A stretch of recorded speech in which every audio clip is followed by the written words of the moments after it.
नमस्कार। SBT news में आपका स्वागत है। पेश है 12 मार्च सुबह 6:15 बजे राजस्थान की 15 बड़ी खबरें।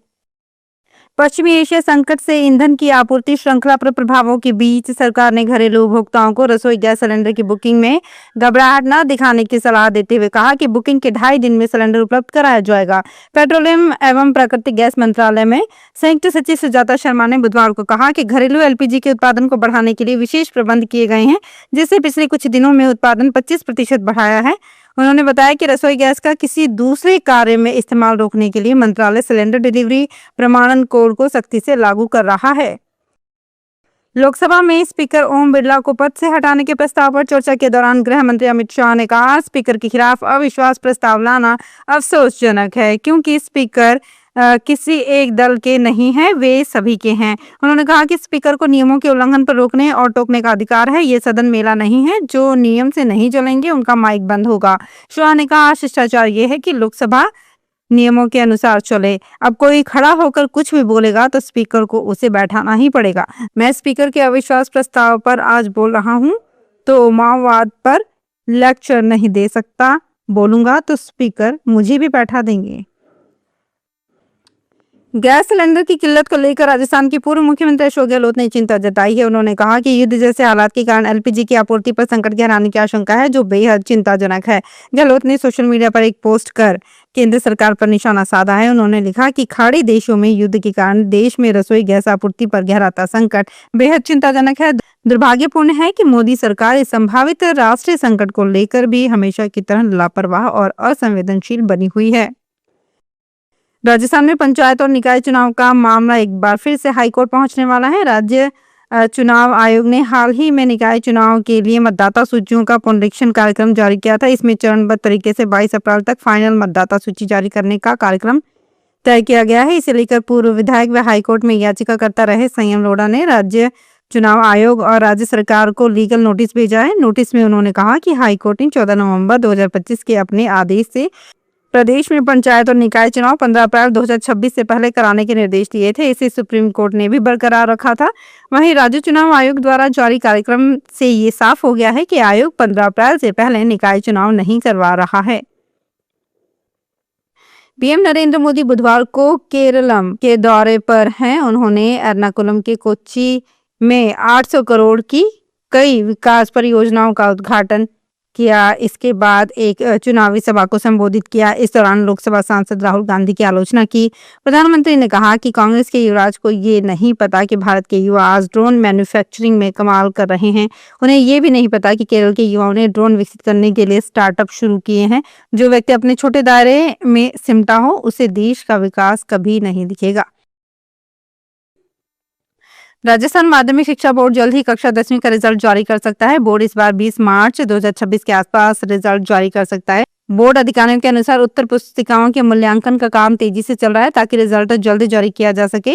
राजस्थान बोर्ड कक्षा 10वीं की परीक्षा 12 फरवरी से 28 फरवरी के बीच आयोजित की गई थी। ये परीक्षा राज्य भर के विभिन्न परीक्षा केंद्रों पर कराई गई थी, जिनमें बड़ी संख्या में छात्रों ने हिस्सा लिया था।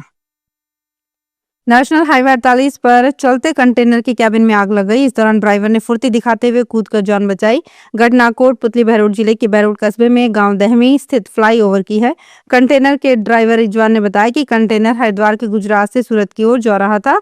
बुधवार शाम 4:55 पर जैसे ही बहरोड के दहमी फ्लाईओवर पर चढ़े तो कैबिन से धुआं निकलता हुआ दिखाई दिया। इस पर कंटेनर को साइड में लगाया गया, तब तक कैबिन में आग लग गई। इस पर फौरन नीचे कूदकर जान बचाई। आरपीएससी के सहायक अभियंता भर्ती परीक्षा में हाईटेक तरीके से नकल कराने के मामले में एसओजी ने डमी कैंडिडेट की मदद करने वाले आरोपी को भी गिरफ्तार कर लिया है। यह आरोपी एग्जाम सेंटर से डमी कैंडिडेट की ओर से भेजे गए प्रश्न पत्र की फोटो लेकर सॉल्वर से हल करवाकर उसे जवाब पहुंचाता था। ये काम पूरा ब्लूटूथ डिवाइस के जरिए करते थे। जांच में सामने आया कि दोनों आरोपियों ने उत्तर प्रदेश, कर्नाटक, झारखंड, पंजाब, त्रिपुरा और दिल्ली सहित कई राज्यों में आयोजित अलग अलग प्रतियोगिता परीक्षाओं में भी इस तरह के स्मार्ट वॉच और ब्लूटूथ डिवाइस के जरिए नकल करवाई है। राजस्थान में कमर्शियल और घरेलू गैस सिलेंडर की सप्लाई प्रभावित होने लगी है। जहां सिलेंडर मिल रहे हैं, वहां कालाबाजारी का आरोप लग रहा है। ऐसे में सिलेंडर्स को लेकर हालात बिगड़ने लगे हैं। तेल कंपनी इंडियन ऑयल कॉर्पोरेशन का internal server sales and distribution management system सुबह से बंद है। इस कारण इंडियन गैस उपभोक्ता मोबाइल, व्हाट्सएप और ऑनलाइन रिफिलिंग बुक नहीं करवा पा रहे हैं। एजेंसी संचालक भी बिल जनरेट नहीं कर पा रहे हैं। टोंक में भारत गैस की एक एजेंसी ने पोषाहार के लिए दिए जाने वाले सिलेंडर्स की सप्लाई रोक दी है। सीमावर्ती क्षेत्र जैसलमेर और बाड़मेर सहित पश्चिमी राजस्थान के रेल यात्रियों के लिए सुरक्षा की सबसे बड़ी खबर सामने आई है। उत्तर पश्चिम रेलवे के जोधपुर मंडल ने अपनी सबसे महत्वपूर्ण सुरक्षा परियोजना कवच 4.0 को धरातल पर उतारने के लिए कमर कस ली है।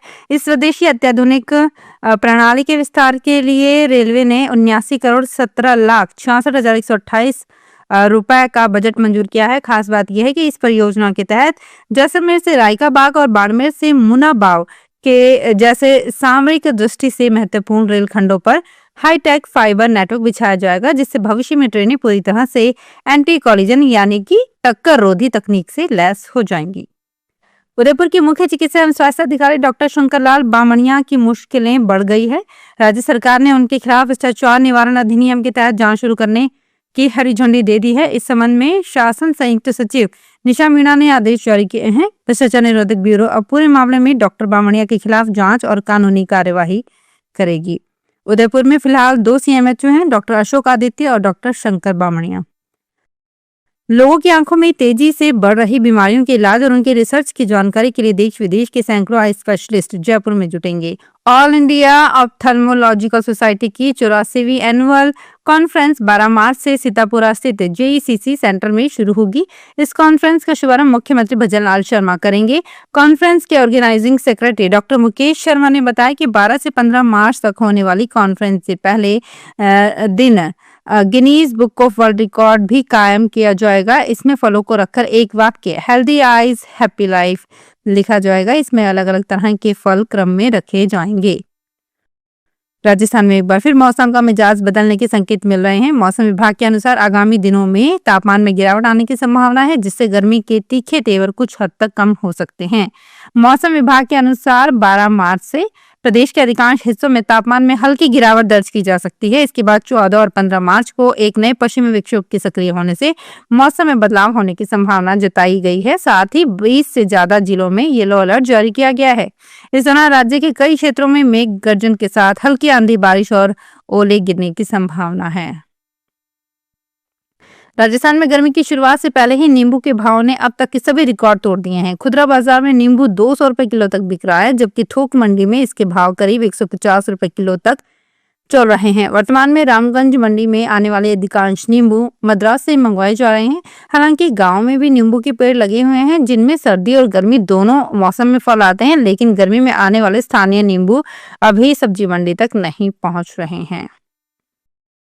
चूरू मेडिकल कॉलेज के प्रिंसिपल डॉक्टर MM पुकार ने बुधवार दोपहर DB अस्पताल का निरीक्षण किया। इस दौरान अस्पताल में केवल 11 सफाई कर्मी मौके पर मौजूद मिले। इस पर प्रिंसिपल ने सफाई ठेकेदार से अन्य कर्मचारियों के बारे में जानकारी ली। निरीक्षण के दौरान प्रिंसिपल ने नई इमरजेंसी वार्ड, मातृ एवं शिशु इकाई, ट्रॉमा सेंटर और बायोमेडिकल वेस्ट कक्ष का जायजा लिया। नई इमरजेंसी वार्ड के नर्सिंग ड्यूटी रूम में पान मसाले की थूक से रंगी दीवारें देखकर डॉक्टर पुकार ने इमरजेंसी इंचार्ज को व्यवस्था सुधारने के निर्देश दिए। तो ये थी राजस्थान की 15 सबसे बड़ी खबरें। अगर आपको बुलेटिन पसंद आया हो तो वीडियो को लाइक करें, अपने दोस्तों के साथ शेयर करें और चैनल को सब्सक्राइब करना ना भूलें। फिर मिलेंगे नई खबरों के साथ। धन्यवाद।